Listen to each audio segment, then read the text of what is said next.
don't know the results. What's taking so long? Looks like it's gonna be a long night. Scène de confusion et de désordre dans le Midwest américain. La divulgation des résultats des caucus démocrates de l'Iowa a complètement déraillé cette semaine. Disons que ça tombe mal, quand on sait qu'il s'agit d'une étape cruciale du processus de sélection de la personne qui affrontera Donald Trump à l'élection présidentielle de 2020.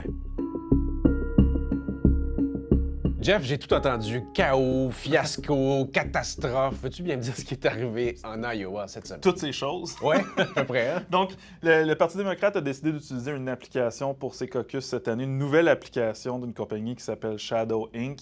L'application était supposée de faciliter le caucus, donc de transmettre les résultats très rapidement au Parti démocrate pour que les instances puissent donner le gagnant là, dans les médias et à la population. Ça peut pas être plus opposé à ce qui est arrivé. Ça n'a pas fonctionné. L'application a planté, tout simplement. Donc, ça a causé un imbroglio là, dans le processus. On n'a pas pu avoir les résultats le soir même parce que l'application ne fonctionnait pas. Donc, conséquence, comme il y a eu ce long moment avant que les premiers résultats soient finalement divulgués, il y avait tout un vide. Ben et oui. Qu'est-ce qui arrive dans ce temps-là? La nature n'aime pas le vide. Exactement. On savait que Bernie Sanders était donné favori dans les sondages et là, l'application plante le jour où il est supposé de gagner la première primaire.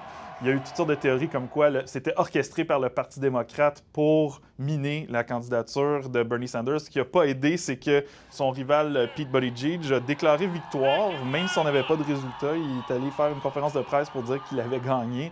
Et là, on a appris en fouillant un peu sur le web que Pete Buttigieg avait donné de l'argent à la compagnie qui a créé l'application. Shadow Inc. Là. Donc, on disait qu'il avait investi. Il y a même des gens qui écrivaient dans des tweets qu'il était un des cofondateurs de cette entreprise-là. En fait, c'est pas vrai. Il avait acheté des services à cette entreprise-là, mais Bernie Sanders aussi avait acheté des services de messagerie à cette entreprise-là, donc ça n'a rien à voir. Bref, ça a créé toutes sortes de confusions autour de ça et les gens s'accusaient mutuellement d'être des robots. On disait qu'il y avait des robots russes qui propageaient des mots-clics. Encore les Russes.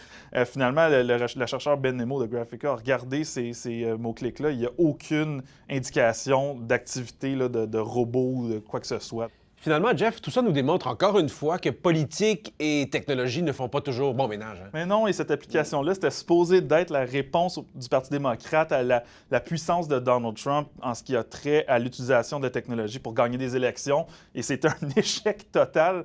Et plus loin que ça, on apprend dans le New York Times que l'application, on l'a conçue en moins de 2 mois avant les primaires. Ah ouais. Il y a des gens qui ont travaillé là-dessus qui n'avaient pas beaucoup d'expérience pour créer de l'infrastructure informatique pour gagner des élections. Ça n'a aucun bon sens. Il y a eu une foi aveugle envers la technologie. Ça crée un climat qui n'est bon pour absolument personne.